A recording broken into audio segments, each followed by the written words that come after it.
Hey, welcome back to our channel. So I have a really exciting video today. It is a unboxing. My post delivery just came. It is in this envelope. I am super excited. This is very not sponsored. This was purchased with my own money. I have wanted one of these for a really long time, but until now, it didn't have all the features that I wanted. And it does now, and this is the FitBark. I am super excited. This is the GPS new model that just released. So it is both a canine activity tracker and a GPS tracker. So I am super excited to get this up and set up for Sirius, who is walking around. And it looks really, really cool. It's supposed to have really great connectivity to my phone as well as my Apple Watch. And I am really looking forward to getting this checked out. So this will track location with GPS and Wi-Fi, get alerts when your pup leaves safe zones, peace of mind when live tracking, monitor activity and sleep 24/7, track activity, sleep quality, distance, calories burned, and overall health and behavior. Links to Apple Watch, Fitbit, Google Fit devices, and you can keep an eye on medical issues, monitoring mobility, anxiety, skin diseases through changes in behavior and sleep habits. Battery life up to 60 days. Worry less about recharging and more about bonding with your pup. That was something I really liked about this versus some of the other products on the market that I've read reviews of that seem to not have very long battery life. So this guy's got like a couple weeks of battery life. Light, rugged, and waterproof. That was also a big important thing for me because obviously we spend a lot of time doing activities in the water. Waterproof was a must. Fits dogs of any size. And you can get colored covers if you don't like the black. I'm perfectly happy to have the black cover on it. Let's get this opened. And it was on a really good sale. It's about $30 off when I bought it last week from FitBark's website. It is regularly priced like $99, I think, and I paid like $67, I think, in free shipping. All right, so we are going to open this up. Come on. It is a very tight fit, and it looks like I can see there's a quick start guide here, and the first thing I have to do is charge it for 120 minutes. So that is going to be what I do. We're going to get this thing charged, and then we'll be back to set it up and see what we think. I just pulled off the tab. Hopefully this will have instructions for me. Here's a charger about how to get this going. Oh, here is the device, and oops, let's get charging. All right, so here is our charging port.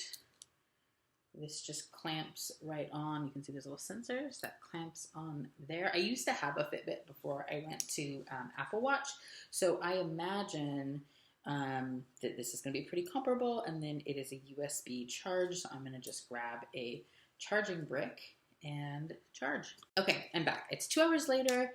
I have charged her FitBark. I have the app on my phone, and we are going to set up a new device. I'm gonna do that right now. Female spayed. Her birthday is, ooh, this is fun. It's like very big. It is December 26th, 2016.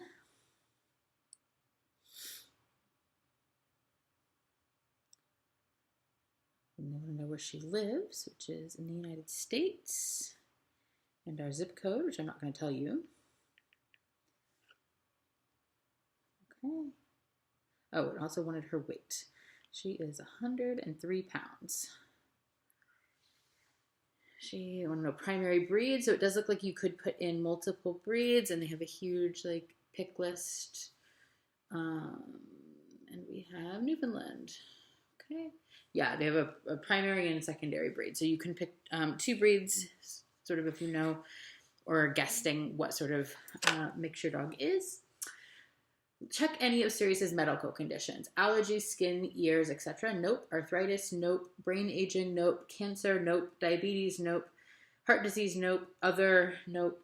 Overweight. No, I'm not going to do that. The only thing I would have checked is if like they had something that she is bionic. She had bilateral TPLO. Both of her knees are reconstructed, but she's medically cleared to do anything. So not relevant. What lifestyle would you like for Sirius? So this is average 6,300 bark points, lots of snuggle time, a couple of walks a day in the 50% percentile.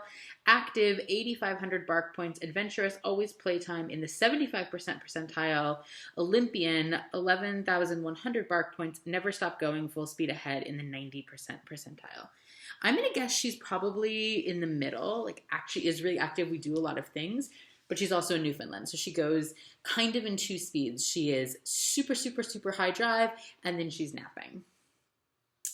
Great job. After the FitBark is fully charged, which it is, let's set up the collar. So this video is crucial. So this is going to be some instructions on setting up the collar. So I'm going to watch their video, and then I'll be back. All right, so I have Sirius's collar, and it attaches with zip ties. So I'm going to put it on. So I'm just going to do a voiceover for this part because I realized what I didn't say while I was like fighting with getting the zip ties to work was one of the things that really drew me to FitBark's activity tracker and the GPS piece was the ability of how it attached, and that it did attach with these zip ties. Like I wish it kind of had like a fancier way of doing it, but they are sturdy as heck and they get the job done. And I liked that because most of the other GPS collars for dogs that I had were actual collars. You had to use their collar. You had to use the collar that came with it. And I didn't want to do that. I really like using martingales on my big dogs. And so I wanted to be able to attach it to my existing collar. And this was the one that allowed me to do that. So here you're seeing me finishing the setup. I moved the camera angle down. You just cut off the excess of the zip ties, and they were plenty long. It came with a bunch of extras. You also could absolutely use your own zip ties for this. There's nothing fancy about those. And then there's a cap that snaps on, and it is really tight to get on. And that, I assume, is what's really protecting the sensors from like water and dirt and anything else. And you have to snap it off in order to charge it. And here, it would have helped if I had this in camera. I was having to update the software. That was something that was a little frustrating. It came out of the box wanting, after the charge, to have a whole big software update happen, and so it wanted to get plugged in again, and so I had to do that. And so getting it up and running took a little bit longer than I thought it would, and here it was asking to continue the setup process. You can see it going there. But once it was up and running, things were pretty good. Okay, so we're back. It has been 3 weeks since I recorded the first part of that video. Sirius has been wearing her FitBark ever since then, every day.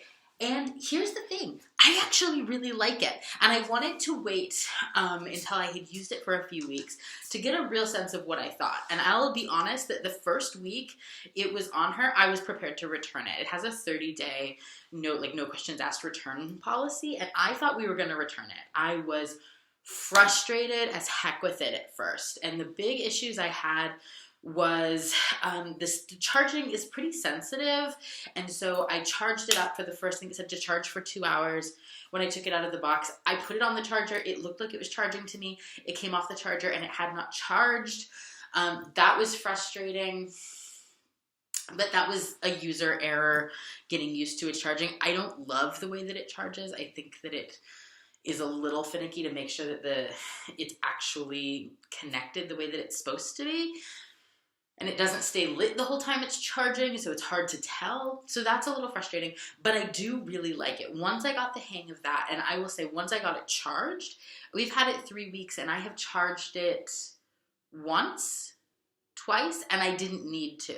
Both of those times it still had over 50% battery life on it, but I just, for whatever reason, I had her collar off because we were grooming and I was near where I have the charger, and I was like, oh, I'll just throw it on the charger. But the battery life has been astonishingly good, and I know that's something that other people have had problems with different GPS trackers on their dogs. I am curious. We're going to be traveling in the next month for a long weekend, so we won't be at our home base, which is like on our Wi-Fi network. It's how it determines like where your dog's home base is. The collar is, or the GPS is less active there. It's a battery saver. I'm curious what it's going to do over a long weekend, how our battery life will go, if I'll need to charge in the hotel. So that's something I am going to be curious to see what happens with. But otherwise, I've been really impressed. What else is there about it? So it does, again, it relies on your GPS or on your Wi-Fi to determine location. So it is not, I don't want to, I can't show you because then I would show you like my address, but it is not the most precise because we have great Wi-Fi. So my partner and I both work from home. We both work from home on the internet. So we have like the best Wi-Fi we can possibly get to accommodate that we're both in like streaming meetings or like streaming content all day. And so it doesn't show that Sirius has like left home until she's off our Wi-Fi network, which for us is like maybe like 4 houses away. It's not a big deal, but like the first day I was like, like even the first few days I was like, oh, I wish it was more precise. You know, I want to know the minute she leaves our, you know, our yard when she's on a walk with me. I don't know why. I just thought that was a thing. And then I talked to more people who have other GPS devices that have gotten a lot of false alarms. And so I do think there is something to be said for how this one works, and it does take a little delay. So if I take Sirius for a walk before we get the page on our watches or like from our phones, that like she's with me, like before it goes to me, it goes to my partner because we both are on her FitBark as her parents.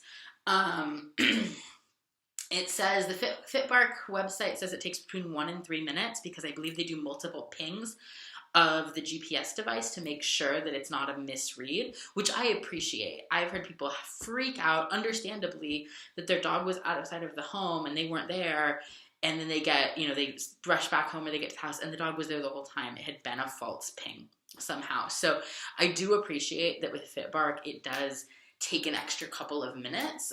Usually I'm, you know, a few minutes into my walk when I get the alert that she's with me, not at home. But I'm really happy with it. And the activity stuff has been interesting to see.